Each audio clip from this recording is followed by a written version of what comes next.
स्वागत है आप सभी का सावधानी कोचिंग इंस्टीट्यूट की लाइव क्लासेस में। मैं संदीप गौर, फैकल्टी ऑफ सावधानी कोचिंग इंस्टीट्यूट, स्वागत करता हूं आप सभी दोस्तों का, हमारे सभी विद्यार्थियों का, हमारे सभी दोस्तों मित्रों का।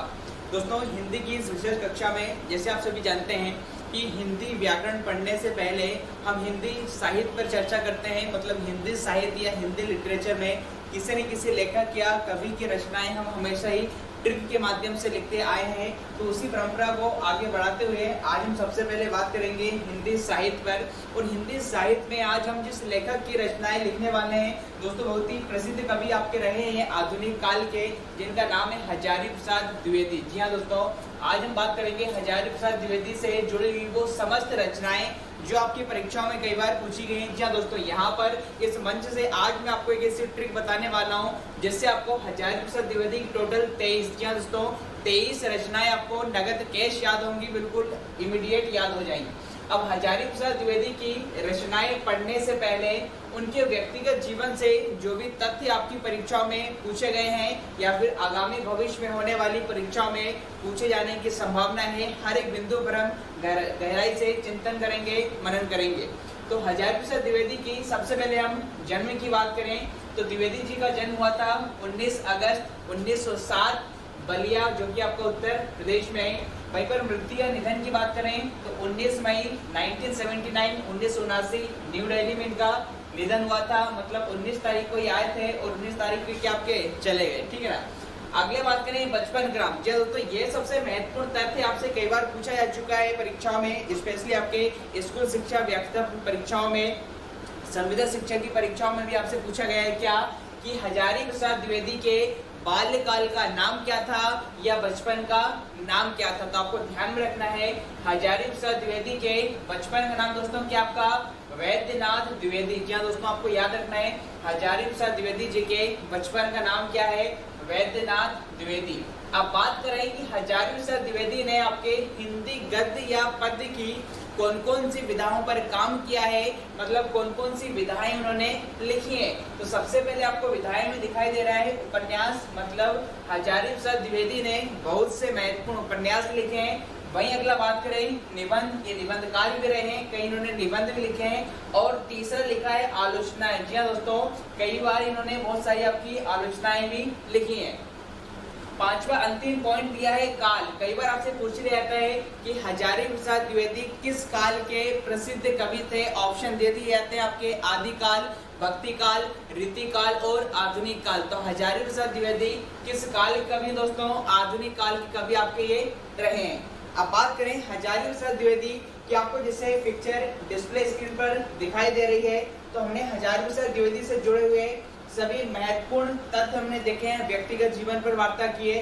अब हम चलने वाले हैं कि भाई ट्रिक कौन सी है जिस ट्रिक के माध्यम से हम कुल 23 रचनाएं, जी हाँ दोस्तों, चाहे वह उपन्यास हो, चाहे वह निबंध हो, चाहे इनकी आलोचनाएं हो, एकमात्र ट्रिक से, इससे पहले कभी आपने नहीं पढ़ी होगी, एकमात्र ट्रिक से हम टोटल आज 23 रचनाएं दोस्तों देखने वाले हैं। चलिए तो चलते हैं ट्रिक की ओर कि यहाँ पर आपकी ट्रिक क्या है। तो ट्रिक में यहाँ पर दोस्तों लिखा हुआ है क्या कि बचपन में कबीर ने सूर साहित्य में, हिंदी साहित्य की कुटिया में आलोक पर्व पर विचार वितर्क कर कल्पलता, अशोक व शिरीष के फूलों से नए वर्ष पर वहां वसंत का आगमन किया, जहां एक कुत्ता और एक मैना भी थी। जी हाँ दोस्तों, ये सिंपल से आपकी 3 से 4 लाइन की पंक्ति आपकी ट्रिक है कि बचपन में हमने बात करें कि कबीर जी थे जिन्होंने सूर साहित्य में, हिंदी साहित्य की भूमिका में कई आपकी रचनाएं लिखी हैं। और फूलों से नए वर्ष पर किसका आगमन कर रहे हैं, वसंत ऋतु का आगमन कर रहे हैं। और कब कर रहे हैं, नए वर्ष पर कर रहे हैं। और बसंत का आगमन उन्होंने कहाँ पर किया, तो उस स्थान पर किया जहां पर एक कुत्ता और एक कौन बैठी थी दोस्तों, मैना बैठी थी। अब दोस्तों इस ट्रिक से टोटल 23 रचनाएं, जिसमें आपके उपन्यास भी शामिल होंगे, आपके निबंध भी शामिल होंगे और आपकी आलोचनाएं भी शामिल होंगी। तो कौन कौन सी महत्वपूर्ण रचनाएं बनेंगी, तो सबसे पहले हम चलते हैं इनके उपन्यास की ओर। अब दोस्तों देखो, हमारे ट्रिक में पहला ही जो शब्द हमने मेंशन करके रखा है वह है क्या दोस्तों, आपका बचपन। यदि पहले मैं शब्द की बात करूं तो पहला ही शब्द हमने क्या मेंशन करके रखा दोस्तों, आपका बचपन। तो दोस्तों बचपन से इनके कौन से उपन्यास बनेंगे, तो यहाँ पर आप देखेंगे कि उपन्यास में जो हमने शब्द लिखा था बचपन, अब बचपन में मैंने हर एक वर्ण को अलग अलग क्या कर दिया दोस्तों, पृथक कर दिया है। बचपन जो हमने शब्द लिया था उस शब्द को हमने अलग अलग कर दिया। अब बचपन में आप देखेंगे व से क्या बन जाएगा दोस्तों, बाण भट्ट की आत्मकथा। च से क्या बनेगा, चारूचंद्र लेख।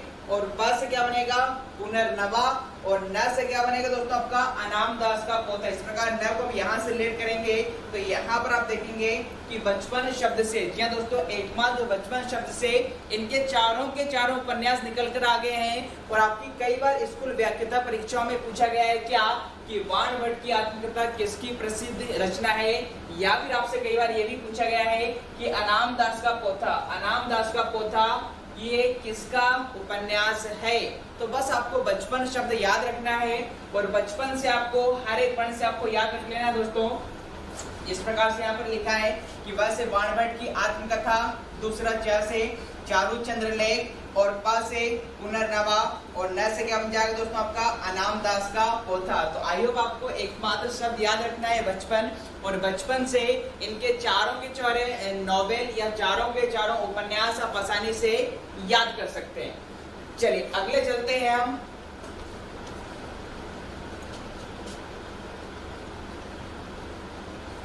आगे बढ़ते हैं। अब हम इनकी देखने वाले हैं दोस्तों आपकी आलोचनाएं। जी हाँ दोस्तों, इन्होंने कौन कौन सी आलोचनाएं लिखी हैं। दोस्तों आलोचना का मतलब होता है किसी व्यक्ति के बारे में कहना या उसकी आलोचना करना, उसका अच्छे या बुरे को बताना भली बाती से। तो वह चीज दोस्तों आपकी क्या कहलाती, आलोचना की जाती है। तो यहाँ पर हजारी प्रसाद द्विवेदी ने किन किन विषयों पर या किन किन व्यक्तियों पर आलोचनाएं की हैं, तो जैसे हमने अभी ट्रिक में मेंशन किया था। क्या दोस्तों, यदि मैं ट्रिक की बात करूं तो हमारी जो अभी ट्रिक रही थी कि बचपन में कबीर ने तो बचपन शब्द से तो हमने कितने उपन्यास बना लिए, 4। जी दोस्तों, बचपन शब्द से हमने कितने उपन्यास बना लिए हैं, 4। अगला जो शब्द दोस्तों कबीर, तो यहाँ से इनकी एक आलोचना क्या बन जाएगी दोस्तों, आपकी कबीर। इनकी एक आलोचना क्या बन जाएगी, कबीर। अगली आलोचना होगी दोस्तों सूर साहित्य। अब दोस्तों यहाँ पर सूर का मतलब किससे है, सूरदास से। अर्थात हजारी प्रसाद द्विवेदी ने सूरदास के द्वारा लिखे गए साहित्य की क्या की है, आलोचना की है। तो पहली आलोचना किसकी की है, कबीर की। अगली आलोचना किससे की, अगली आलोचना किसकी की है, सूर के साहित्य की, अर्थात सूरदास के साहित्य की। अगला लिखा है हिंदी साहित्य। तो अगली इनकी जो आलोचना इन्होंने की है हिंदी लिटरेचर या हिंदी साहित्य पर की है। तो अगली इनकी रचना क्या बनेगी, हिंदी साहित्य की भूमिका। यहाँ से आपको जो आलोचना याद रखना है, हिंदी साहित्य की भूमिका। अगला दोस्तों कुटिया। अब ये कुटिया शब्द आपको याद करने के लिए, कुटिया से जो आपकी आलोचना बनेगी वह होगी दोस्तों आपका कुटज। क्या होगा दोस्तों, आपका कुटज।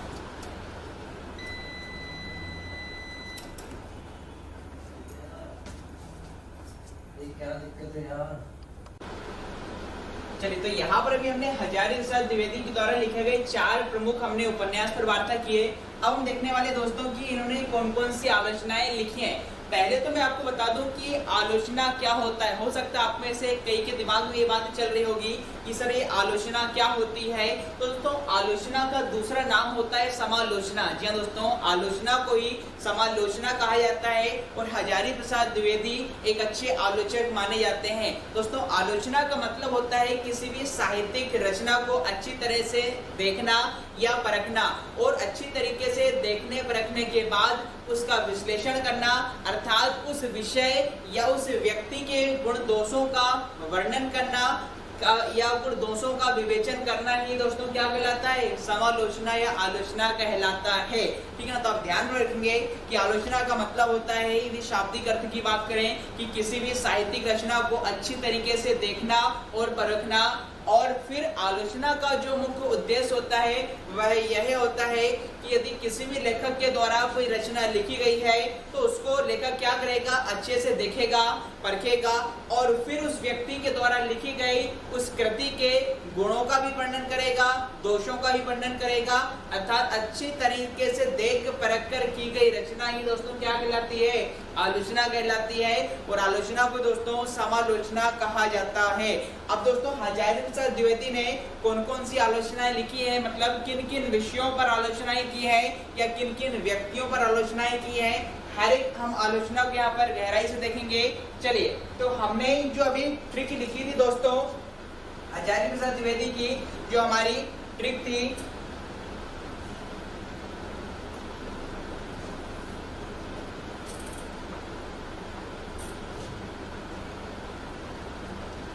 तो ये हमारी दोस्तों जो ट्रिक थी, यहाँ पर आपने देखा होगा कि बचपन में कबीर में, तो यहाँ पर आपने देखा कि बचपन से तो हमने कितने उपन्यास बना लिए, 4। अब आलोचनाएं कौन कौन सी बनेगी, तो देखो पहली हमने आलोचना किसकी की है, कबीर की। जी दोस्तों, पहली आलोचना क्या बनेगी इनकी, कबीर। फिर दूसरे किसकी आलोचना की है, सूर साहित्य। दोस्तों सूर साहित्य का मतलब है सूरदास ने जो साहित्य लिखा है, सूरदास ने जो लिटरेचर लिखा है उसके गुण दोषों का वर्णन भी इन्होंने सूर साहित्य नाम की आलोचना में किया है। तीसरी आलोचना का नाम बनेगा हिंदी साहित्य की। तो भाई यहाँ पर अगली जो पंक्ति लिखी है हिंदी साहित्य की, तो यहाँ से एक इनकी आलोचना बनेगी हिंदी साहित्य की भूमिका, और चौथी बनेगी हिंदी साहित्य का आदिकाल। मतलब हिंदी साहित्य की से आपको दो चीज याद रखना है, हिंदी साहित्य की भूमिका और हिंदी साहित्य का आदिकाल। अगला जो लिखा है दोस्तों आपका कुटिया, तो कुटिया सिर्फ याद करने के लिए हमने ट्रिक में शामिल किया है। और कुटिया से जो इनकी आलोचना बनेगी वह होगी दोस्तों आपका कुटज। क्या दोस्तों, कुटिया से जो आलोचना बनेगी वह क्या होगी दोस्तों आपका कुटज। चलिए अगला होगा दोस्तों आपका यहाँ से जो रचना बनने वाली है। अब देखो यहाँ पर जो साहित्य शब्द आया था सूर साहित्य, साहित्य से इनकी और आलोचनाएं बनेगी। एक होगा साहित्य मर्म, एक होगा साहित्य सहचर, और यहाँ पर जो लिखा है हिंदी साहित्य, इन्होंने हिंदी साहित्य पर सबसे ज्यादा आलोचनाएं की है, हिंदी साहित्य की सबसे ज्यादा आलोचना की है। अब कौन कौन की आलोचना इन्होंने की है हम देखने वाले हैं इसी ट्रिक में। तो यहाँ पर आप देखेंगे आलोचना में एक हमने क्या बनाया था, कबीर, दूसरा सूर साहित्य। अब देखो साहित्य शब्द से ही आपको साहित्य शब्द जब भी आपको दिख जाए तो समझ लिए भाई किसकी आलोचना है दोस्तों, हजारी प्रसाद द्विवेदी की आलोचना है।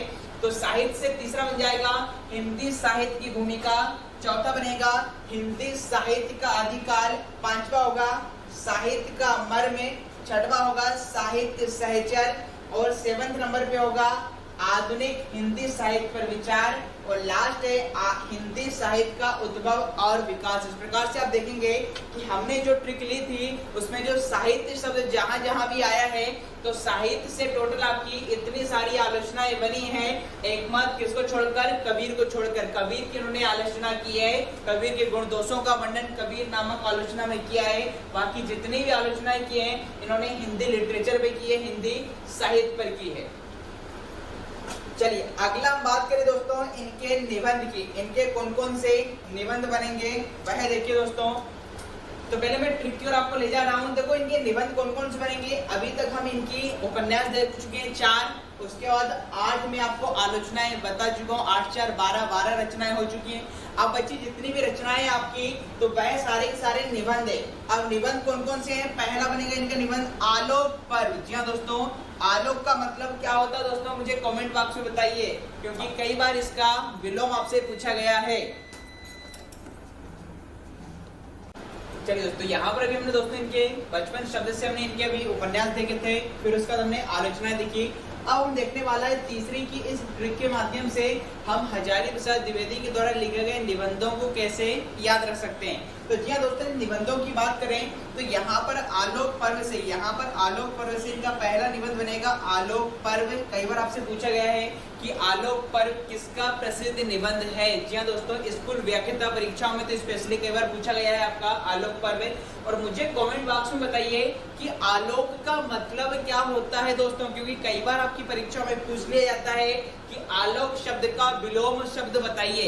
तो विलोम शब्द तो हमें तभी पता होगा जब इसका हमें मायने या अर्थ पता होगा। तो आलोक शब्द का अर्थ क्या होता है मुझे ये बताइए। 3 चलिए, तो यहाँ पर अभी हमने दोस्तों हजारी प्रसाद द्विवेदी के महत्वपूर्ण उपन्यासों को ट्रिक के माध्यम से देखा है, आलोचनाएं देखी है। अब अंतिम हम बिंदु पर चल रहे हैं कि हजारी प्रसाद द्विवेदी ने कौन कौन से महत्वपूर्ण निबंध लिखे हैं और इस ट्रिक के माध्यम से हम किस प्रकार उनके निबंधों को याद रख सकते हैं। चलिए, पहला ही यहाँ पर आपसे महत्वपूर्ण निबंध कई बार आपकी परीक्षाओं में पूछा गया, स्पेशली आपकी स्कूल व्याख्याता परीक्षाओं में, क्या कि आलोक पर्व किसका प्रसिद्ध निबंध है। तो यहाँ पर आपको ध्यान में रखना है आलोक पर्व किसका निबंध होगा दोस्तों, हजारी प्रसाद द्विवेदी का। अब एक महत्वपूर्ण प्रश्न आपकी परीक्षा में यहाँ से पूछा गया है क्या कि आलोक का विपरीतार्थक क्या होगा, अर्थात आलोक का विलोम शब्द क्या होगा। जी हाँ दोस्तों, यदि आप में से किसी को भी इसका आंसर पता है तो कमेंट बॉक्स में बताइए कि आलोक शब्द का विलोम क्या होगा। दोस्तों देखो, आलोक का यदि विलोम यदि हमें पता लगाना है तो पहले तो हमें इस बात का ज्ञान होना चाहिए क्या कि आलोक का अर्थ क्या होता है, आलोक का मतलब क्या होता है। तो मुझे कमेंट बॉक्स में बताइए आलोक का क्या मतलब होता है। तो आपको बता दूं, आलोक मतलब होता है दोस्तों आपका प्रकाश या उजाला। आलोक का मतलब क्या होता है, प्रकाश या उजाला। जिन भी विद्यार्थियों ने यदि आलोक का अर्थ प्रकाश या उजाला बताया है, कमेंट किया इज द राइट आंसर। अब यदि आलोक का मतलब प्रकाश या उजाला होता है तो इसका विलोम क्या हो जाएगा दोस्तों, अंधकार हो जाएगा। चलिए, तो आलोक पर्व से इनका निबंध क्या बन जाएगा, आलोक पर्व। अगला इनका निबंध बनेगा दोस्तों विचार और वितर्क। यहाँ से आपको अगला निबंध याद रखना है, विचार और वितर्क, और यही से एक और बनेगा विचार प्रवाह। अगला बनेगा दोस्तों कल्पलता। अगला इनका निबंध क्या बनेगा दोस्तों, कल्पलता। अगला बनेगा, हमने बोला था अशोक व शिरीष के फूलों से। तो ये आपने दोस्तों कक्षा 9th क्लास में इनका एक निबंध अच्छा पढ़ा होगा, अशोक के फूल और शिरीष के फूल। कई बार आपसे पूछा गया है। तो अगला क्या बन जाएगा, अशोक के फूल और शिरीष के फूल। अगला क्या बनेगा दोस्तों, नया वर्ष। क्या दोस्तों, अगला इनका जो निबंध बनेगा नया वर्ष, और हमने आगे लिखा है बसंत का आगमन किया। तो अगला निबंध बनेगा बसंत का आगमन। अगला निबंध क्या बनेगा, बसंत का आगमन। और बसंत से ही आपको याद रखना है बसंत आ गया है। एक और निबंध बनेगा बसंत आ गया है। अब दोस्तों बसंत का आगमन हमने कब के, नए वर्ष पर किया था। अब जब बसंत का आगमन नए वर्ष पर किया तो उस समय कौन मौजूद था, एक कुत्ता और एक मैना। तो ये भी आपने दोस्तों निबंध पढ़ा होगा, एक कुत्ता और एक मैना। तो इस प्रकार ट्रिक से हमने उपन्यास देखे, फिर आलोचनाएं देखी, फिर हमने इनके महत्वपूर्ण निबंध देखे। अब इनके जितने भी निबंधों को मैंने अंडरलाइन किया है, इनको एक बार मैं डिस्प्ले स्क्रीन पर आपके लिए बता रहा हूँ कि कौन कौन से इनके निबंध हैं। तो हमने उपन्यास देखे, आलोचनाएं देखी, और अब मैं बात कर रहा हूँ निबंध की। तो किन किन निबंधों को अंडरलाइन किया था दोस्तों, फुटेज, कुटिया से क्या बना था, फुटेज, आलोक पर, विचार और वितर्क, फिर विचार से को याद रखना है विचार प्रवाह। अगला है कल्पलता, अशोक के फूल, शिरीष के फूल, नया वर्ष, बसंत का आगमन, और बसंत से को याद रखना है बसंत आ गया है। और लास्ट अंतिम निबंध है दोस्तों एक कुत्ता और एक मैना। इस प्रकार 23 महत्वपूर्ण रचनाएं, जिसमें उपन्यास भी शामिल है, जिसमें आपके आलोचनाएं भी शामिल है, और उसमें निबंध भी शामिल है। तो आपको सारी रचनाएं मैं आपको याद करने के लिए नहीं कह रहा हूँ, जब भी परीक्षा में पूछी आएगी आपको ये कहानी है, थोड़ी स्टोरी समझ में आएगी कि सर ने लिखाया था कि भैया कबीर ने सूर साहित्य में नए वर्ष पर किसका आगमन किया, किन किन फूलों से आगमन किया, जब आगमन किया तो उस समय कौन कौन मौजूद था। तो ये सारी वार्ता, ये सारा कंटेंट आपके दिमाग में आ चुका है। अब जब भी परीक्षा में आपसे रचना पूछी आएगी, यह कंटेंट आपके समक्ष होगा और आप आसानी से 4 ऑप्शन में से क्या दोस्तों टिक कर सकते हैं। चलिए, अब आज की क्लास दोस्तों सबसे महत्वपूर्ण है। यदि वीडियो आपको पसंद आ रहा है तो वीडियो ज्यादा से ज्यादा लाइक कीजिए, इसे सब्सक्राइब करें और इसे लिंक को अपने दोस्तों के साथ दोस्तों शेयर करें। और वीडियो को दोस्तों आज अंत तक महत्वपूर्ण देखें, स्पेशली ऐसे विद्यार्थी जो मध्य प्रदेश जेल प्रहरी की तैयारी कर रहे हैं, या MPSI की तैयारी कर रहे हैं, या संविदा शिक्षक वर्ग 3 की तैयारी कर रहे हैं। क्योंकि आज की यह क्लास दोस्तों सबसे महत्वपूर्ण इसलिए भी होने वाली है कि आज मैं आपके लिए वो सारे क्वेश्चंस लेके आया हूं जो व्यापम में कई बार पूछे गए हैं, मतलब जिन क्वेश्चन का रिपीटेशन व्यापम के द्वारा कई बार किया जाता है।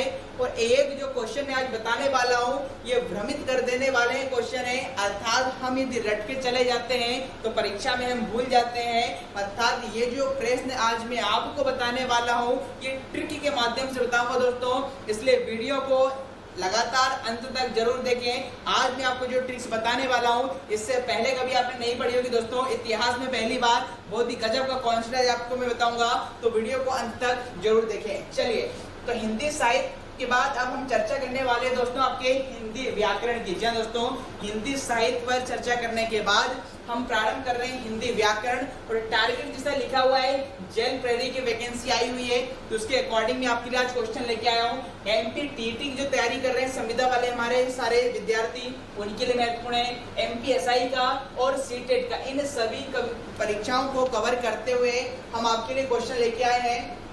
लिखा हुआ है हिंदी व्याकरण के सबसे महत्वपूर्ण और बार बार पूछे जाने वाले भ्रमित प्रश्न। भ्रमित का मतलब होता है जहां पर आपको कंफ्यूजन हो जाती है कि इसका आंसर यह होगा या यह होगा। तो इस प्रकार आपको मैं आज बताने वाला हूं वो सारे महत्वपूर्ण प्रश्न जो आपकी परीक्षाओं में बार बार पूछे जाते हैं, और वो भी कैसे दोस्तों, हमारी धांसू ट्रिक से। इससे पहले कभी आपने ऐसी ट्रिक दोस्तों नहीं पढ़ी होगी। चलिए, तो यहाँ पर हम ग्रामर को प्रारंभ कर रहे हैं और वीडियो को अंत तक जरूर करें, वीडियो को लाइक करें, सब्सक्राइब करें। चलिए शुरू करते हैं। और पहला ही प्रश्न दोस्तों ये रहा आपकी डिस्प्ले स्क्रीन पर। क्वेश्चन आपका यह है, क्या अनल और अनिल के उचित अर्थ को चुनिए। जी दोस्तों, यह प्रश्न आपका सम श्रुति भिन्नार्थक का है। अनल और अनिल शब्द क्या कहलाते हैं? सम श्रुति भिन्नार्थक शब्द, अर्थात ऐसे शब्द जो देखने में तो एक जैसे लगते हैं किंतु उनका अर्थ दोस्तों भिन्न भिन्न होता है या अलग अलग होता है। ऐसे शब्द दोस्तों सम श्रुति भिन्नार्थक शब्द कहलाते हैं। तो मुझे बताइए, ये प्रश्न जो भ्रमित कर रहा है, कई बार हमें इसका आंसर पता भी होता है कि हाँ एक का अर्थ हवा होता है, एक का मतलब आग होता है, किंतु इसमें 90% लोग जब परीक्षा में यह क्वेश्चन आता है तो भ्रमित हो जाते हैं कि किसका मतलब आग होगा और किसका मतलब वायु होगा। तो फटाफट कमेंट बॉक्स में मुझे बताइए कि अनल अनिल के इन 4 विकल्पों में से कौन सा विकल्प उचित अर्थ देगा आपके अनल और अनिल को। तो दोस्तों फटाफट कमेंट बॉक्स में मुझे बताइएगा कि अनल और अनिल के उचित अर्थ क्या होंगे। ऑप्शन 4 आपकी डिस्प्ले स्क्रीन पर दिए गए हैं, आपको यहाँ पर बताना है कि अनल और अनिल के उचित अर्थ क्या होंगे। इतना तो हमें पता रहता है कि हाँ एक का अर्थ इसमें से हवा है या वायु है, और एक दूसरे का अर्थ होता है आपका आग या अग्नि, किंतु हम भ्रमित हो जाते हैं दोनों शब्दों को देखकर। और कई बार यह प्रश्न आपकी व्यापम की परीक्षाओं में पूछे गए। आज मैं ऐसे ही प्रश्न दोस्तों आपके समक्ष